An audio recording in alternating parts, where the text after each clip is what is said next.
नमस्कार साथीहरु, तपाईलाई एसएल बीपी रेग्युलर क्लासमा फेरि पनि स्वागत छ।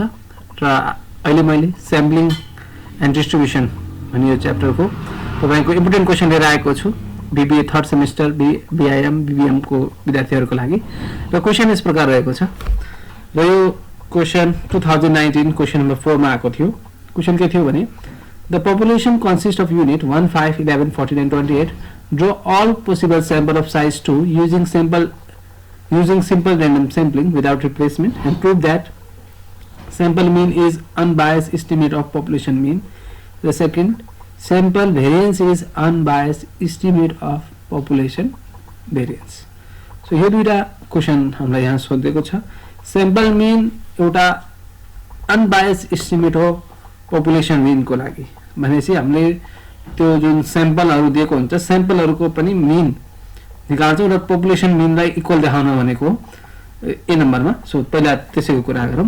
अब यसमा भ्यालु दिएको त भयो हैन, हामीले x मानेको छौं, यसलाई र्यान्डम भेरिएबल x 1 5 11 14 28। अब हामीले यहाँ x स्क्वायर पनि लेखौं है। सो x स्क्वायर लेख्नको लागि x2 लेखौं अनि यो 2 लाई सिलेक्ट गरौँ। 2 लाई सिलेक्ट गरेपछि यहाँ फन्टमा जाउँ। फन्टमा गएपछि यसलाई सुपरस्क्रिप्ट गरौँ किनभने x स्क्वायर लेख्न छ हामीलाई। सो x स्क्वायर यो भयो। अब यो भ्यालुको स्क्वायर गर्ने हो।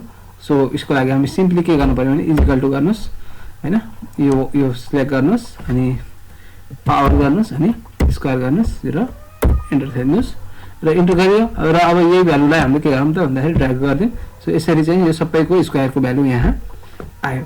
र के गरेर आएको भनेर देखाउनको लागि एउटा भ्यालु हैन हामीले यहाँ कन्ट्रोल सी कन्ट्रोल भी हामी यहाँ गर्दियौ। ओके, सो यहाँ अब ये तपाईको आइडेन्ट दिएर कन्ट्रोल भी गर्दिनुस्। सो यो के फर्मुलाबाट आएको भन्ने कुरा क्लियर हुन्छ। अब यहाँ कतिवटा भ्यालु छन् भन्दाखेरि 1 2 3 4 5 वटा छन्। Population size, population mean, population variance, त्यस्तै गरी पपुलेसन मिन स्क्वायर या हामीले यसलाई स्याम्पल भेरिएन्स को स्क्वायर भन्न मिल्छ। र स्याम्पल साइज n यहाँ हामीले लेख्नुपर्ने हुन्छ। र स्याम्पल साइज 2 आउट अफ 5 यहाँ हामीले लेखेका छौं। ओके, अब यो पपुलेसन साइज n मा के हुन्छ त भन्दाखेरि कतिवटा भ्यालु छन्। अब obviously भन्दाखेरि 5 लेखेको छ हैन, लेखेको छ। सो अब हामीले पहिला चाहिँ के गर्ने, यो भ्यालु यहाँ के हो अनि त्यसपछि फर्मुला साइडमा जे लगाउने हो त्यो लगाउँ र पपुलेसन साइज को n को यो भ्यालुमा इक्वल टु गरौँ। इक्वल टु गरेपछि यो COUNT काउन्ट गरौँ। काउन्ट गरिसकेपछि यहाँ लाई सिलेक्ट गरौँ। सिलेक्ट गरेपछि यो भ्यालुहरु सबै यहाँ देखि B9 देखि B13 सम्म हामी सिलेक्ट गरौँ र ब्र्याकेट क्लोज गरौँ र एन्टर गरौँ। र obviously यहाँ 5 वटा भ्यालु थिए, त्यही भएर हामी यहाँ 5 वटा भ्यालु देखायो र कन्ट्रोल सी गरौँ र यसलाई काट्दियौं र स्पेस दिएर र आइजेन दिएर कन्ट्रोल भी गर्दियौं। के गरेको भनेर देखियो, काउन्ट गरेको हामीले हैन यहाँ देखि यहाँसम्म obviously 5 गर्दाखेरि नै थाहा भइरहेको छ। अब हामीले पपुलेसन मिन म्यू निकाल्नु छ र पपुलेसन मिन निकाल्नको लागि हामीले obviously एभरेज निकाल्नु पर्ने हुन्छ हैन। एभरेज यो जुन भ्यालुको जुन दिएको छ त्यो एभरेज निकाल्नु पर्यो। त्यसको लागि हामी इक्वल टु एभरेज लेख्नु पर्यो हैन। एभरेज यहाँ क्लिक गर्नु पर्यो। एभरेज क्लिक गरिसकेपछि यो सबै भ्यालुहरु सिलेक्ट गर्नु पर्यो हैन।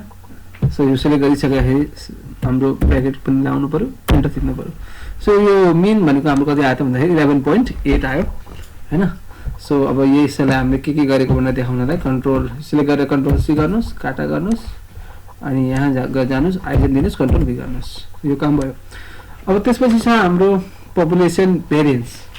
पपुलेसन भेरिएन्स हामीले देखाउनु पर्ने हुन्छ। यो पपुलेसन भेरिएन्स भनेको पपुलेसन भेरिएन्सको स्ट्यान्डर्ड डेभिएसनको स्क्वायर हैन भनेर पनि बुझ्न सकिन्छ हामीले यसलाई।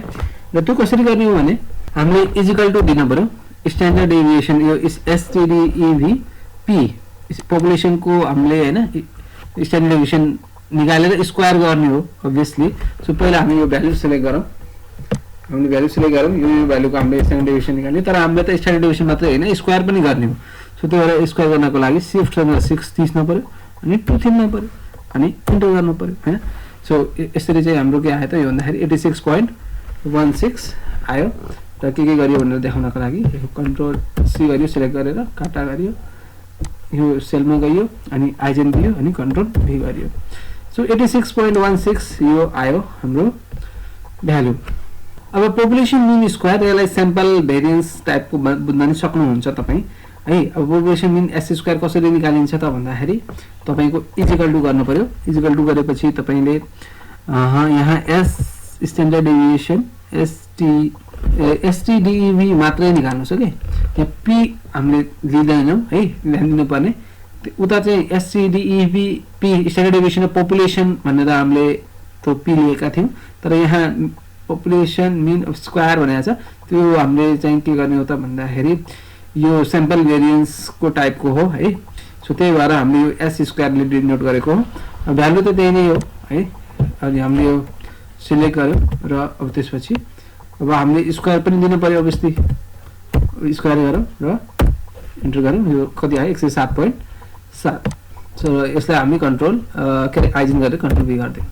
सो अब यो पनि भयो। अब स्याम्पल साइज एन भनेर यहाँ राखिएको छ। किन राखिएको छ त भन्दाखेरि draw all possible sample of size 2 using simple random sampling without replacement है। विदाउट रिप्लेसमेन्ट भनेको छ। सो अब यहाँ स्याम्पल साइज कति हुने भयो, स्मल एन क्यापिटल यो हाम्रो जुन क्यापिटल एन छ हैन त्यो त 5 भयो। टोटल जुन भ्यालुहरू थियो हाम्रो 5 वटा। स्याम्पल साइज कति भयो, स्मल एन भनेको तपाईँको यहाँ 2 दिएको छ। सो त्यही भएर हामी यहाँ 2 नै लेख्छौँ ओके। सो सिम्पली हामी यहाँ 2 लेखिदिन्छौँ। अब स्याम्पल साइज 2 आउट अफ 5 भनेको छ। अब यसमा चाहिँ हामीले यो कम्बिनेसनको फर्मुला लगाउनु पर्ने हुन्छ, अर्थात् 5C2 हुन्छ। 5C2 भनेको तपाईँको 10 हुन्छ, अर्थात् 10 वटा कम्बिनेसन हुन्छन्। यसको चाहिँ एकैचोटिमा दुईटा भ्यालु लिँदाखेरि भन्ने कुरा हो। र त्यसको लागि हामी के गर्नु पर्यो भन्दाखेरि इजिकल टु COMBIN कम्बाइन गर्नुहोस् र कम्बाइनमा नम्बर कतिवटा हुन्, सुरुको मेन क्यापिटल एन हो, कमन, अनि नम्बर चुजन कतिवटा हो भन्दाखेरि स्मल एन हो। सो यसलाई ब्र्याकेट क्लोज गर्नुहोस्, इन्टर थिच्नुहोस्, 10 भयो। सो यसलाई 10 भइसकेपछि अब हामीले के गरेको भनेर देखाउनको लागि सिलेक्ट गरेर कन्ट्रोल सी गर्नुहोस्, काटा गर्नुहोस्, अनि त्यो अर्को सेलमा जानुहोस् र तपाईँले के गर्नु पर्यो भन्दाखेरि आइजन दिनु पर्यो अनि कन्ट्रोल भी गर्नु पर्यो ओके। सो यो यसरी भयो। अब यो त भयो। अब यसपछि के गर्ने त भन्दाखेरि अब हामीले स्याम्पलिङ विदाउट रिप्लेसमेन्ट लेख्नुपर्ने हुन्छ ओके। र स्याम्पलहरू यसका लेख्नुपर्ने हुन्छ। जस्तो अब 1 5 1 11 1 14 1 28 एकचोटिमा दुईटा भ्यालु मात्र लेख्न पाइने हो हैन। 5 11 5 14 5 28 यो भनेको हाम्रो यसका स्याम्पलहरू भयो। अनि त्यसपछि स्याम्पल मिन निकाल्न पनि हुन्छ र एसआई स्क्वायर पनि हामीले निकाल्छौँ र त्यसको सम गरेर हामीले त्यो एभरेज पनि निकाल्छौँ। सो अब चाहिँ हामीले यो स्याम्पलिङ विदाउट रिप्लेसमेन्टको बारेमा हामी कुरा गर्दैछौँ। सो स्याम्पलिङ विदाउट रिप्लेसमेन्ट हामीले लेख्यौँ र अब हामी के गर्दैछौँ त भन्दाखेरि अब स्याम्पलहरू के हुन्छन् त्यो हामी लेख्छौँ। सो अब हामी त्यही लेखौँ, स्याम्पल भनेर लेखौँ र स्याम्पल लेखिसकेपछि यो दुईटालाई मैले मर्ज एन्ड सेन्टर गरिदिन्छु, किनभने एउटै त्यो स्याम्पलको दुईटा टाइपको स्याम्पल भएको हुनाले है। अब यहाँ स्याम्पल कस्तो हुन्छ त, अब यहाँ हेर्नुहोस् है। अब स्याम्पल तपाईँको जस्तो यहाँ हाम्रो भ्यालुहरू के छ, 1 5 11 14 28 हैन। 1 5 11 14 28 सम्झिनु होला है। 1 5 11 14 28 भनेपछि मानौ पहिलो 1 होला ओके, अर्को के होला, अर्को होला 5 ओके, अनि त्यसपछि अर्को 1 होला, अर्को होला 11 हैन। त्यसपछि फेरि अर्को 1 होला अनि अर्को होला 14। एकचोटिमा दुईटा भनेछ के अरे हैन। ओके 5 वटा भ्यालु छन्, त्यसमा दुईटा हुँदाखेरि 5C2 गर्दाखेरि अभियसली 10 भयो भनेपछि यसको 10 वटा कम्बिनेसन हुन्छ। त्यो 10 वटै कम्बिनेसनहरू हामीले यहाँ लेख्न पर्ने हुन्छ ओके। र स्याम्पल मिन पनि निकाल्न पर्ने हुन्छ। सो 1 5 1 11 1 14 भयो। त्यसपछि अर्को कति भन्दाखेरि अर्को हाम्रो 1 28 थियो हैन, 1 28। सो त्यो 1 28 लेखिदिउँ, 1 28 जो 1 को काम सकियो, किनभने 1 5 11 14 28 हो। यो 28 सँग सकियो, यहाँ हेर्न सक्नुहुन्छ हाम्रो भ्यालुहरू 1 5 11 14 28 त्यो सकियो। अब यसपछि अब हाम्रो पालो आयो, मानौ अब हाम्रो पालो आयो 5 को ओके। सो 5 को 5 लियो भने अर्को भ्यालु कति हुन्छ 11, अनि 5 लियो भने अर्को भ्यालु के हुन्छ भन्दाखेरि 14 हैन। त्यसपछि अर्को आउँछ 5 दियो भने अर्को भ्यालु के हुन्छ 28 हैन। 5 11 14 28 अनि त्यसपछि अर्को 5 को काम भ्यायो। अब पालो आयो 11 को, एउटा 11 भयो भने अर्को यता के हुन्छ 14 हैन। अनि फेरि यता 11 आयो भने अर्को के हुन्छ 28 हैन। त्यस्तै गरी अब पालो कसको आयो भन्दाखेरि तपाईको 14 को आयो हैन। सो 14 भयो भने त एउटा मात्रै कम्बिनेसन हुन्छ त्यो 14 28। सो अब टोटल गरेर 10 वटा छन् कि छैन काउन्ट गरौँ है त। 1 2 3 4 5 6 7 8 9 10। सो 10 वटा कम्बिनेसन भयो। सो त्यही नै हामीले यो 10 वटा कम्बिनेसन हुन्। अब स्याम्पल्सहरु त भयो। अब हामीले स्याम्पल मिन लेख्नु पर्ने हुन्छ।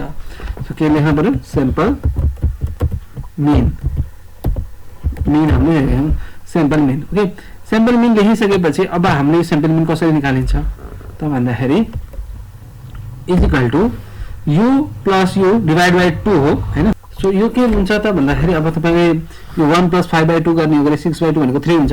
सो इज इक्वल टु दिनुस् ब्र्याकेट दिनुस् हैन। यो भ्यालु सेलेक्ट गर्नुस् अनि त्यसपछि प्लस अनि यो भ्यालु सेलेक्ट गर्नुस् ब्र्याकेट क्लोज गरिदिनुस् डिवाइड बाइ 2 र एन्टर थिच्नुस्। सो 1 प्लस 5/2 भनेको 6/2 भनेको 3 हो गरे। अब त्यहाँ त हरेकमा 2 नै हुन्छ। यहाँबाट यसरी ड्र्याग गरिदिनुस्। सो यसरी यो भ्यालु आयो र चेक गर्न पनि सक्नुहुन्छ तपाई। 1 प्लस 11/2 गर्दाखेरि 12/2 भनेको 6, 1 प्लस 14/2 भनेको 15/2 भनेको 7.5। सो यस्तै गरी सबै भ्यालुहरु हाम्रो आयो र स्याम्पल मिन पनि हामीले के गर्यौं त भन्दाखेरि निकाल्यौं। अब यसपछि के गर्ने त भन्दाखेरि अब हामीले SI स्क्वायर निकाल्छौं। SI स्क्वायर निकाल्नको लागि SI स्क्वायर यसरी हामी लेखौं अर्थात 2 लाई पावरमा लेख्ने हो अनि सुपर स्क्रिप्ट गर्न पर्यो हैन। सो यो पावरमा गयो SI स्क्वायर र यसमा एउटा फर्मुला लगाउनु पर्ने हुन्छ तपाईले। कुन फर्मुला लगाउनु पर्ने हुन्छ त भन्दाखेरि पहिला इज इक्वल टु दिनुस् फेरि ब्र्याकेट लगाउनुस् STDEV मात्र लगाउनुस् STDEV। सो यो दुईटाको मात्रै नम्बर हामीले निकाल्न छ। हामीले सिलेक्ट गर्यौं र ब्र्याकेट क्लोज गर्यौं। ब्र्याकेट क्लोज गरेपछि फेरि हामीले ब्र्याकेट दिन्छौं र यसमा हामीले यो पक्कै SI स्क्वायर छ त्यो भएर स्क्वायर गर्न पर्ने हुन्छ। सो अब यसरी यो दुईटाको भ्यालु हामीले स्ट्यान्डर्ड डिभिजन स्क्वायर गर्छौं। त्यसपछि हामीले एभरेज पनि हामीले र त्यसपछि हामी गर्छौं र इन्टर थिच्छौं। इन्टर थिचेपछि हाम्रो आयो कति त भन्दाखेरि 8 आयो। ओके 8 आयो। सो अब यही भ्यालुलाई हामीले यहाँबाट यसरी ड्र्याग गर्दै सो यसरी चाहिँ यो हाम्रो यो SI स्क्वायर हामीले ल्यायौं र SI स्क्वायर आइसकेपछि अब हामीले एस्टिमेटेड अफ स्याम्पल मिन भनेको अब स्याम्पल मिन को पनि मिन हामीले निकाल्न पर्ने हुन्छ। सो अनि त्यसपछि बल्ल हामीले स्याम्पल मिन को मिन तपाईको पपुलेसन मिन सँग बराबर आयो भने हामीले भन्न सक्छौं के त भन्दाखेरि जुन हाम्रो क्वेशनमा सोधेको थियो sample mean is unbiased estimate of population mean भनेर हामी भन्न सक्छौं। ओके सो यो कुरा हामीले थाहा हुनु पर्यो र त्यो भन्दा पहिला हामीले यो स्याम्पल मिन को जुन सम हुन्छ त्यो निकाल्दियौ हैन। स्याम्पल मिन को सम तपाई अटो सम गर्न सक्नुहुन्छ। त्यस्तै गरी यसको पनि हामीले SI स्क्वायर को पनि अटो सम हामीले गर्दियौ। यो सबै भ्यालु सिलेक्ट गरेर अटो सम गर्दियौ। हामीले अटो सम गर्यौं र अब हामीले estimated value of sample mean निकाल्न छ हैन। सो अब त्यो लेखौं estimated value of sample mean भनेर लेख्नु पर्यो। स्याम्पल मिन हामीले लेख्यौं। लेखिसकेपछि अब हामी के गर्छौं so estimated value of sample भएपछि यहाँ र्याप ट्याक्स गर्न सक्नुहुन्छ तपाईले सजिलो हुन्छ। र अब हामी के गर्छौं त भन्दाखेरि तपाईको हामीले स्याम्पल मिन को पनि एभरेज निकाल्दिन्छौं है। त्यो कसरी निकाल्ने अब यहाँ पहिला लेखियौं भ्यालु अनि फर्मुला र लेखिसकेपछि अब यसको एभरेज निकाल्ने हो गरे स्याम्पल मिन को पनि त्यो भएर हामीले एभरेज यहाँ लेख्यौं निकाल्यौं र स्याम्पल मिन सबै भ्यालु सिलेक्ट गर्यौं र ब्र्याकेट क्लोज गर्यौं र इन्टर थिच्यौं। इन्टर थिचेपछि हेर्नुस् त यहाँ के भयो 11.8 आयो र हामी त सुरुको कति आएको थियो सुरुको त हाम्रो जुन पपुलेसन मिन कति आएको थियो हेर्नुस् त 11.8 र जुन यो स्याम्पल मिन को पनि मिन आयो त्यो पनि कति आयो 11.8। सो यसरी चाहिँ के प्रमाणित हुन्छ के त भन्दाखेरि sample mean is unbiased estimate of population mean. So यो नै हाम्रो निकाल्न भन्न खोजेको र अब हामीले के गर्यौं भनेर देखाउनको लागि यो भ्यालुमा क्लिक गरौँ र सिलेक्ट गरौँ कन्ट्रोल सी गरौँ घाटा गरौँ अनि फर्मुलामा जाम हैन त्यो सेलमा अनि आइजन दिएर कन्ट्रोल भी गरौँ र यो estimated value of sample mean भयो। अब जसरी एस्टिमेटेड स्याम्पल मिन थियो अब एस्टिमेटेड स्याम्पल भेरिएन्स निकाल्न पर्ने हुन्छ हामीले। यो एस्टिमेटेड स्याम्पल भेरिएन्स लेखौं हामी है भेरिएन्स लेख्दियौ estimated value of sample variance. So यो estimated value of sample variance लेख्यौं हामीले यसलाई र्याप ट्याक्स गरिदिनु होला र अब यो कसरी आउँछ त भन्दाखेरि जुन यो हाम्रो स्क्वायर भएको थियो नि हैन सो यसैको एभरेज हामीले अहिले लिने हो ओके सो यसलाई हेर्नुस् इक्वल टु EVR एभरेज लेख्नुस् अनि ब्र्याकेट यो सबै भ्यालु हामीले 98 सम्म सिलेक्ट गरौँ ब्र्याकेट लगायौँ इन्टर थिचौँ कति आयो 107.7 अब यो 107.7 तपाईले अरु कतै पनि हेर्नु भयो होला कता हेर्नु भएको थियो ल भन्नुस् त कता हेर्नु भएको थियो ओके पनि तपाईले यो भ्यालु s स्क्वायर मा हेर्नु भएको थियो यहाँ हेर्नुस् त s स्क्वायर मा 107.7 आएको थियो र यता पनि हामीले जुन एस्टिमेटेड भ्यालु स्याम्पल भेरिएन्स थियो त्यो 107.7 आयो र तर एउटा कुरा तपाईले ध्यान दिनु होला तपाईले भन्न सक्नुहुन्छ यो किन यसरी आयो यो पपुलेसन भेरिएन्स किन बराबर भएन भन्न सक्नुहुन्छ तपाईको स्याम्पल भेरिएन्समा तपाईको के हुन्छ भने अन्डर त्यो n-1 हुन्छ त्यो डिनोमिनेटरमा जस्तै तपाईको पपुलेसन भेरिएन्समा चाहिँ सिग्मा स्क्वायर भनेको समेसन x - x बार को होल स्क्वायर अपन n हो हैन तर तपाईको पपुलेसन मिन स्क्वायरमा s स्क्वायर भनेको तपाईको सिग्मा x - x बार को होल स्क्वायर अपन n-1 हो सो त्यो भएर चाहिँ यसो दुईटा भएर फरक भ्यालु भएको हो तर यो s स्क्वायर चाहिँ हाम्रो जसरी गरे पनि यसरी जुन हामीले यसरी देखायौं यो बराबर आएको छ सो यसरी हामीले भन्न सक्छौं हेन्स दुईटै कुरा हामी लेख्छौं अब यो हामी कपी गर्दिन्छौं है हामी यो सबै कुरा कपी गर्छौं कन्ट्रोल सी गर्दिन्छौं र लेख्दिन्छौं हेन्स थप्दिन्छौं र त्यसपछि यहाँ हामीले के गर्यौं हेन्स अब यहाँ हामी हेन्स थप्दियौं यहाँ हेन्स थप्दियौं हामीले हेन्स यसरी अब चाहिँ हामीले के भन्यौं hence sample mean is unbiased estimate of population mean किन म्यू र ई estimated value of sample mean एउटै आयो र उता एस स्क्वायर र एस्टिमेटेड भ्यालु सैंपल भेरिएन्स एउटै आयो त्यही भएर यो चाहिँ के भयो त भन्दाखेरि आन्सर भयो र यो भिडियो अन्तिमसम्म हेर्नु भयो त्यसको लागि धेरै धेरै धन्यवाद।